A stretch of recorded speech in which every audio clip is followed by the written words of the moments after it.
So இந்த press conference மெயினாக எதுக்காகன்னு பார்த்தீங்கன்னா, ஹர்ஷித் நம்ம ரைடர் அவர் வந்து யூத் ஏஷியன் கேம்ஸ்க்கு வந்து குவாலிஃபை ஆயிருக்காரு. அது இந்த அக்டோபரில் வந்து பஹ்ரைனில் நடக்குது. ஸோ அந்த ரிகார்டிங் அவரை வந்து ஒரு ஃபெசிலிட்டேட் பண்ணுறதுக்காக தான் இந்த ப்ரோக்ராம் நம்ம அரேஞ்ச் பண்ணியிருக்கோம். இப்போ நம்ம கோவை ஸ்டேபிள் ரைடிங் ஸ்கூல் 2022 நம்ம இங்கே ஸ்டார்ட் பண்ணோம். பாஸ்ட் 3 இயர்ஸாக நம்ம கிட்ஸ் வந்து நேஷனல் இன்டர்நேஷனல் பார்ட்டிசிபேட் பண்ணிட்டு இருக்காங்க. மெயினாக ஃபோக்கஸ் பண்ணுறது ஷோ ஜம்பிங் சொல்லுவோம், அப்ஸ்டகல் ஹார்ஸ் ஜம்ப் பண்ணுறது. இதில் வந்து நம்ம குழந்தைங்க வந்து நேஷனல் ஷோலையும் வந்து வின் பண்ணிட்டு இருக்காங்க, இன்டர்நேஷனல் ஷோலையும் வின் பண்ணிட்டு இருக்காங்க.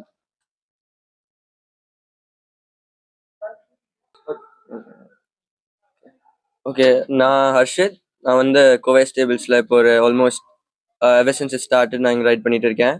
இப்போது ரீசெண்டாக யூத் ஏஷியன் கேம்ஸ் பாரினில் நடக்கிறதுக்கு செலக்ட் ஆயிருக்கேன். குவாலிஃபயர்ஸ்னு பார்த்தீங்கன்னா எஃப்இஐன்னு சொல்லிட்டு ஒரு இன்டர்நேஷ்னல் இவெண்ட்டும் அப்புறம் நேஷ்னல் இவெண்ட்ஸும் வச்சு தான் குவாலிஃபிகேஷன் எடுத்தாங்க. And according to the criteria நான் இப்போ பாரினுக்கு செலக்ட் ஆயிருக்கேன். I am very proud to represent my country in one of the topmost competitions for under 18, and yeah, I'm honored. So UCAC வந்து எப்போ நடக்க போகுது? ஃபங்க்ஷன் எப்போ நடக்க போகுது? 24th of October இந்த மாசம் நடக்குது. ஆமாங்க. ஆல்மோஸ்ட் எல்லா கண்ட்ரி ஏஷியாவில் இருக்கிற all the countries are coming. Almost 25 teams வராங்க. இந்தியாவிலேருந்து மொத்தம் எத்தனை பேர் போகிறோம்? இந்தியாவை ரெப்ரசன்ட் பண்ணுறது 4 பேர். அதில் வந்து நம்ம சவுத் சைடு நம்ம பையன் போகிறாங்க.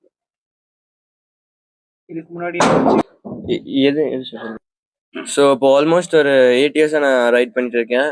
8 இயர்ஸில் ஒரு 3-4 years I've been competing and நிறைய இன்டர்நேஷ்னல் காம்படிஷன்ஸ் பண்ணியிருக்கேன், நேஷ்னல் இவெண்ட்ஸ் பண்ணியிருக்கேன். ஆல் தி இவெண்ட்ஸ் ஏதாவது ஒரு பிளேசிங் I've done. ஸோ இதுக்கு எந்த மாதிரி எஃபெக்ட் போட்டீங்க? எந்த மாதிரி ஓகே, ஸோ எஃபர்ட்னு பார்த்தீங்கன்னா obviously 50% horse and also rider. So இங்கே கோவை ஸ்டேபிள்ஸில் they help me improve on my self and the horse which help me. நம்ம கோவை ஸ்டேபிள் வந்து பார்த்தீங்கன்னா ஒரு காம்படிஷன் பண்ணணும்னு விருப்பப்படுறவங்களும் ஹார்ஸ் ரைடிங் வந்து இந்த காம்படிஷனுக்கான ப்ராக்டிஸ் எடுத்துக்கலாம். புதுசாக கற்றுக்கணும்னு நினைக்கிறாங்க.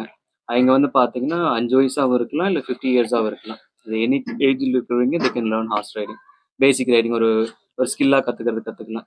ஸோ அந்த ஸ்கில்லாக கற்றுக்கும் போது அவங்கள வந்து ஒரு ஃபர்தராக வந்து ஸ்போர்ட் பண்ணலான்னு விருப்பம் இருக்கிறவங்க அட் எனி ஏஜ் அதுக்கான ப்ராக்டிஸ் அவங்க ஸ்டார்ட் பண்ணிக்கலாம். நம்மள வந்து எவ்ரி இயர் வந்து ஷோ ரெப்ரசென்ட் பண்ணுறது உங்களுக்கு அப்ராக்சிமேட்டாக உங்களுக்கு நேஷனல்ஸ் போகிறதுங்கிறது 12 to 14 ரைடர்ஸ் பண்ணுவாங்க. உங்களுக்கு இங்கே சவுத் இந்தியா லெவல்